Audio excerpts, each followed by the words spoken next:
नमस्कार विद्यार्थी मित्रांनो, आपण रेस्पिरेशन हा टॉपिक सुरू केला होता. Respiration and circulation. रेस्पिरेशन मध्ये आपण nose, pharynx and larynx, nose external आणि इंटरनल नासल कॅव्हिटी या संदर्भातही आपण माहिती पाहिलेली आहे. त्यानंतर फॅरिंग्स आणि लॅरिंग्स हे रेस्पिरेटरी सिस्टमचे अविभाज्य घटक, या श्वसन नलिकेचे महत्वाचे अवयव, त्याविषयी आपण या अगोदर माहिती पाहिली. आज आपल्याला हे दोन organ, there is a trachea and another is the bronchi. Trachea and bronchi is the two parts in respiratory system, is a necessary part. हे रेस्पिरेटरी सिस्टम मध्ये अत्यंत नेसेसरी पार्ट असणारे हे दोन भाग, एक ट्रॅकिया आणि दुसरा ब्रॉन्काय. यानंतर लंग्स आणि अल्व्होलार वॉल्स किंवा अल्व्होली. लंग्स आणि अल्व्होली यानंतरच्या लेक्चर मध्ये पाहू. आज आपण या लेक्चर मध्ये ट्रॅकिया आणि ब्रॉन्काय या दोन ऑर्गन विषयी माहिती पाहू. पहिल्यांदा, what is the trachea? In 11th science 11वीच्या वर्गामध्ये ट्रॅकिया विषयी बरीचशी माहिती आपल्या टेक्स्ट बुक मध्ये दिलेली आणि ती झालेली सुद्धा आहे. या अगोदर सुद्धा क्लासमध्ये मी तुम्हाला ट्रॅकियाच्या विषयी माहिती सांगितली होती. Some organisms have the main respiratory organ is the trachea. For example, as like in the cockroach. Cockroach मध्ये जर बघितलं तर ट्रॅकियाच्या सहाय्याने ते जास्तीत जास्त हाच ऑर्गन आहे की जो रेस्पिरेशन साठी त्यांच्यामध्ये वापरला जातो. मग असे काही ऑर्गन्स अशा वेगवेगळ्या ऑर्गॅनिझम मध्ये फंक्शन परफॉर्मिंग करतात, रेस्पिरेशनचं फंक्शन परफॉर्म करतात. त्यापैकी बरेचसे ऑर्गन एकत्रित येऊन ही एक रेस्पिरेटरी सिस्टम मानवी प्रजातीमध्ये तयार झालेली आपल्याला पाहायला मिळते. त्यापैकी ट्रॅकिया हा एक ऑर्गन आहे. Simply, this trachea is also called windpipe. Yesterday means before one lecture. या अगोदरच्या एका लेक्चर मध्ये आपण विंडपाईप, ट्रॅकियालाच विंडपाईप का म्हणतात याविषयी माहिती त्या दिवशी अभ्यासलेली आहे. असो, या ट्रॅकियाला विंडपाईप असं म्हणतात. या विंडपाईप किंवा ट्रॅकियामध्ये नेमकं वर्किंग काय चालतं किंवा ट्रॅकियाचं स्ट्रक्चर असतं तरी कसं आणि ते किती लांब किंवा कसं असतं याविषयी सविस्तर माहिती अँड हाऊ ते परफॉर्मिंग द फंक्शन, ते कसे नेमके त्याचे फंक्शन कसे परफॉर्म केले जाते या रेस्पिरेटरी सिस्टम मध्ये, याविषयी आपल्याला पूर्ण माहिती पाहिजे. या ट्रॅकियाच्या बाबतीमध्ये ही एक लॉंग ट्यूब असते. It is the long tube like structure which are have about 10 to 12 centimetre in length. Centimetre मध्ये याची लांबी असते. जवळपास 10 ते 12 सेंटीमीटर या ट्रॅकियाची लांबी आपल्याला या ठिकाणी मानवी प्रजातीमध्ये ह्युमन रेस्पिरेटरी सिस्टम मध्ये असणाऱ्या ज्या ट्रॅकिया आहे, या ट्रॅकियाला विंड पाईप असं सुद्धा म्हटलं जातं. या विंड पाईपची लांबी, लेंथ ही 10 to 12 सेंटीमीटर एवढी लांब आपल्याला पाहायला मिळते. And it runs through the neck in front of the oesophagus. Listen, ही ट्रॅकियाची सुरुवात आपल्या नेक रिजन मध्ये असते. नेक रिजन पासून ते इसॉफॅगस पर्यंत, म्हणजे इसॉफॅगस, आणि त्यानंतर ती extends into the up to middle thoracic cavity और middle thoracic cage. Thoracic cavity which is present into the thorax. You know very well, तुम्हाला हे माहिती आहे. थोरॅक्स रिजन मध्ये आतल्या साइडनं ही कॅव्हिटी असते रेस्पिरेशन साठी. कारण लंग्स सर्वात main functional, structural and functional main unit of the respiratory system, that is the organ are called as the lungs. Respiratory सिस्टमचा सर्वात महत्वाचा आणि एक अविभाज्य घटक, सर्वात अत्यंत आवश्यक असणारा अवयव म्हणून लंग्स या अवयवाकडे बघितलं जातं. तो लंग्स हा सुद्धा या थोरॅसिक केज मध्ये प्रेझेंट असतो. त्या थोरॅसिक केज कडे एअर ट्रान्सफर करण्यासाठीची ही विंड पाईप किंवा त्याला आपण ट्रॅकिया असं म्हणतो. या ट्रॅकियाचं सर्वसाधारण इन फ्रंट ऑफ इसॉफॅगस, इसॉफॅगसच्या सुरुवातीला किंवा इसॉफॅगसच्या पुढे या लंग्स, म्हणजे या ट्रॅकियाची जी मांडणी किंवा ट्रॅकियाची जी बांधणी असते ही सर्वसाधारण 10 ते 12 सेंटीमीटर एवढी लांबी इसॉफॅगसच्या अगोदर सुरुवातीला ही आपल्या थोरॅसिक केज मध्ये एंट्री करताना, opening of thoracic cage means end of or starting end, ज्याला आपण सुरुवातीचं टोक असं म्हणता येईल या थोरॅसिक केजचं, त्या ठिकाणी हा ट्रॅकिया किंवा विंड पाईप या ठिकाणी सिच्युएटेड आपल्याला पाहायला मिळतो. आता या ट्रॅकियाला सर्वसाधारण त्या एक्सटेन्शन किंवा त्याला आपण contraction and relaxation performing by this trachea, आता श्वसन घेतो त्यावेळेला ते एक्सपांड होतात आणि आपण श्वासोश्वास बाहेर सोडतो means expiration. Inspire and expire. Expire means श्वास बाहेर सोडणे, इन्स्पायर म्हणजे श्वास मध्ये घेणे. ज्या वेळेला श्वास आपण बाहेर सोडतो त्यावेळेला या ट्रॅकिया आकुंचित पावतात आणि ज्या वेळेला श्वास मध्ये घेतो त्यावेळेला त्या प्रसरण पावतात. म्हणजे contraction when the expiration and relaxation when the inspiration. म्हणजे त्या आकुंचन पावतात, प्रसरण पावतात. आकुंचन पावतात त्यावेळेला श्वास बाहेर सोडला जातो, श्वास मध्ये घेताना त्या प्रसरण पावतात. या प्रकारची जी एक्सटेन्सिबिलिटी असते ती या ट्रॅकियामध्ये आपल्याला पाहायला मिळते. It also supported by. आता याच trachea C shaped, C capital C letter जे इंग्रजीमध्ये आपल्याला पाहायला मिळतं त्या सी या लेटरच्या आकाराचे यामध्ये सपोर्टिव्ह स्ट्रक्चर्स असतात. त्याला आपण रिंग्स असं म्हणतो. Rings, supportive rings which is present 16 to 20 rings. How many are there? जवळपास 16 ते 20 रिंग्स या प्रेझेंट असतात या ट्रॅकियामध्ये. त्या रिंग्स या ट्रॅकियाला सपोर्ट करत असतात. त्या रिंग्स या ट्रॅकियाला सपोर्ट करत असतात. त्या रिंग्स कशापासून बनलेल्या असतात? तर त्या रिंग्स या कार्टिलेज पासून बनलेल्या असतात. Which is formed from these type of cartilage. म्हणजे या कार्टिलेज पासून त्या बनलेल्या असतात. Which prevents the collapse of trachea. त्या ट्रॅकियाला कोलॅप्स होऊ देत नाहीत. म्हणजेच या कार्टिलेज मुळे ट्रॅकिया कोलॅप्स होत नाहीत. म्हणजे त्याला सपोर्टिव्ह नेचर आहे. फॉर एक्झाम्पल एक उदाहरण सांगतो तुम्हाला. जसं आपल्या कानामध्ये कानाचं एक विशिष्ट स्ट्रक्चर आहे. त्या कानामध्ये हाड तर नाही, बोन नाही, पण मग कान एक विशिष्ट स्ट्रक्चर म्हणून आपल्याला दिसतो. त्याला आपण मुरगाळलं किंवा त्याला आपण असं दाबलं किंवा कुठल्याही पद्धतीने त्याला आपण त्याचं स्ट्रक्चर चेंज करायचा प्रयत्न केला तर ते दाबल्यानंतर चेंज होतं, परत सोडल्यानंतर ते पूर्वस्थितीवर येतं. Because of they have a particular shape. त्याला एक विशिष्ट आकार आहे. तो कशामुळे?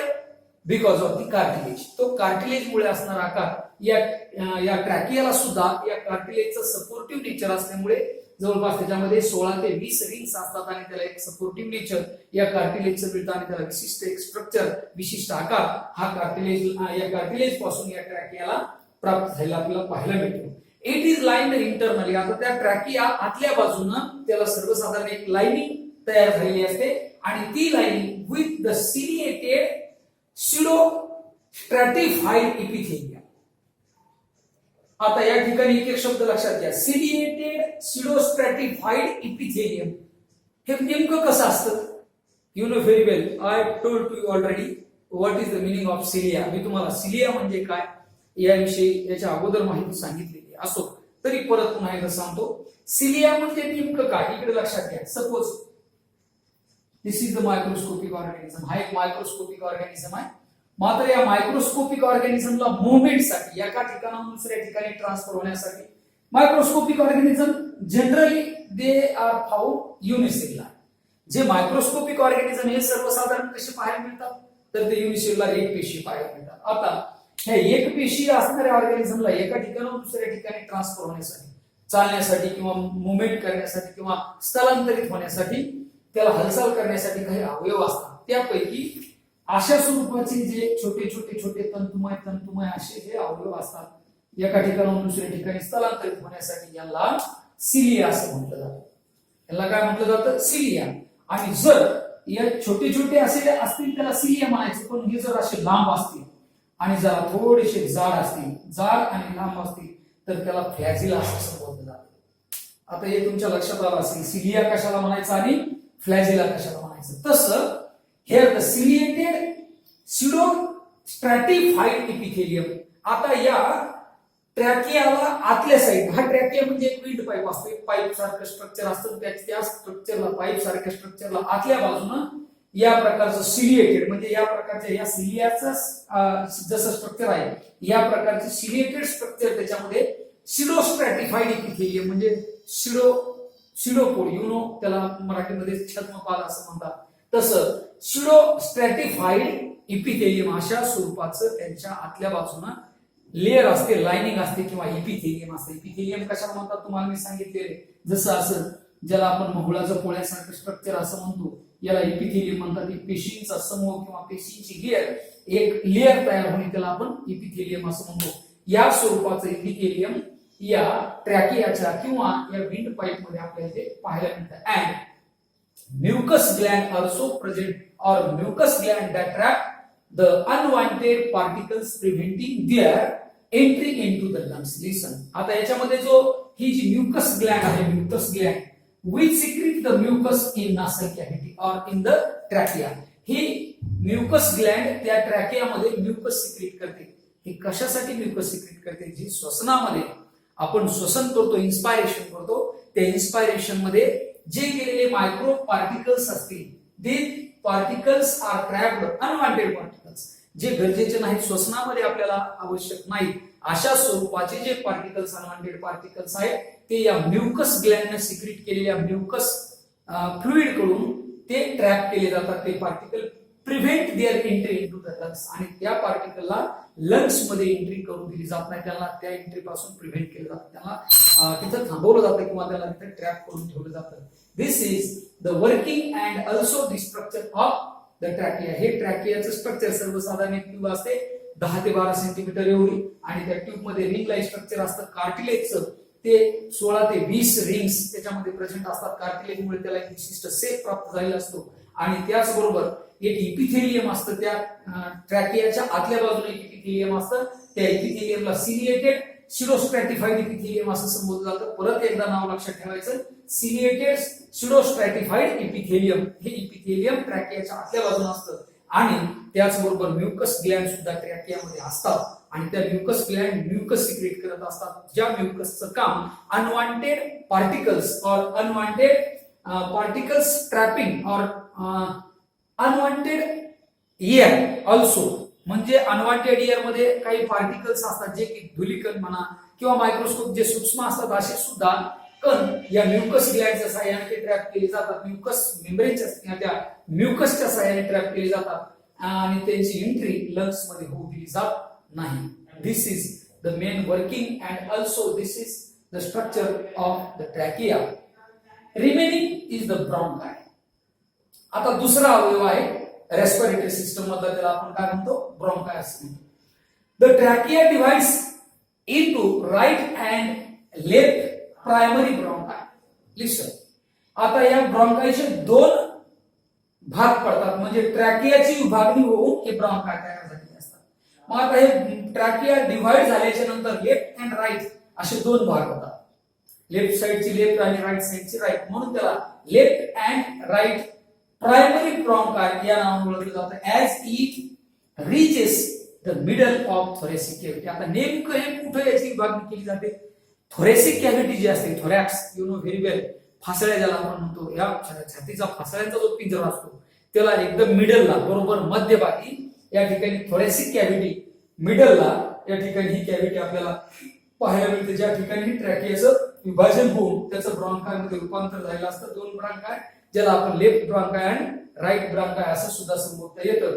The primary bronchi divides to form the secondary and tertiary. आता primary bronchi, secondary bronchi, tertiary bronchi, listen to me. आता हे नेमकं काय? त्याचे ब्रँचेस, ट्रॅकियाच्या ब्रँचेस तयार झाल्या. मेन ब्रँच आहे त्याला ब्रॉन्काय असं म्हटलं जातं, आणि त्याच्यानंतर प्रायमरी, सेकंडरी, टर्सरी, त्यानंतर सब ब्रँच किंवा छोटे छोटे ट्रॅकियामध्ये त्याचं रूपांतर झालं, त्याला आपण ब्रॉन्काय म्हणतो. फॉर एक्झाम्पल, उदाहरण म्हणून सांगू का? तर आपण बघा, आर्टरी आणि व्हेन असं सांगतो. सर्क्युलेटरी सिस्टम मध्ये ज्या वाहिन्या असतात त्याला आपण आर्टरी आणि व्हेन असं म्हणतो. पण artery divide and redivide they form arteriole. आता लक्षात घ्या, आर्टरी एकदा विभाजित झाली, पुन्हा विभाजित झाली तर त्याला आर्टेरिओल्स असं संबोधलं जातं, आणि व्हेन सुद्धा विभाजित झाली, पुन्हा विभाजित झाली, त्याला व्हेन्युओल असं म्हणतात. तसंच आहे या ठिकाणी, याला ट्रॅकिया जर विभाजित झाले तर त्याला ब्रॉन्काय असं संबोधलं जातं.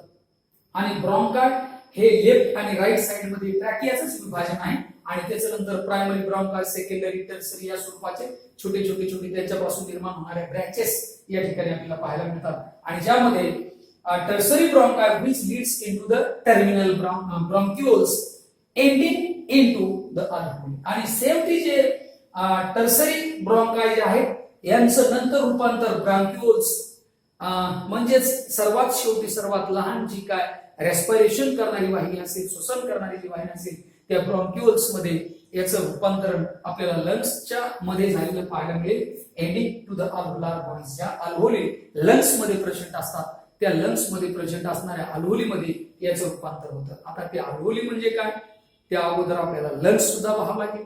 मग लंग्स आणि अल्व्होली हे दोन भाग या स्ट्रक्चर मध्ये बाकी आहेत, ते आपण यानंतरच्या लेक्चर मध्ये पाहणार आहोत. या ठिकाणी मात्र दोन ऑर्गन आपण अभ्यासले. या अगोदर आपण 3 ऑर्गन अभ्यासले, एक नोज एक्सटर्नल इंटरनल आणि त्यानंतर फॅरिंक्स आणि लॅरिंक्स, हे 2 ऑर्गन म्हणजे 3 ऑर्गन झाले रेस्पिरेटरी सिस्टमचे. आणि आज हे परत 2 ऑर्गन झाले रेस्पिरेटरी सिस्टमचे, एक ट्रॅकिया आणि दुसरा ब्रॉन्काई, एकूण 5 ऑर्गन पाहिले. यानंतर आपल्याला लंग्स आणि अल्व्होलार बॉडीज किंवा अल्व्होली हे स्ट्रक्चर परत एका पिरियड मध्ये पाहायचंय आणि रेस्पिरेशनचं मेकॅनिझम नंतर आपण सुरू करणार. Okay, thank you.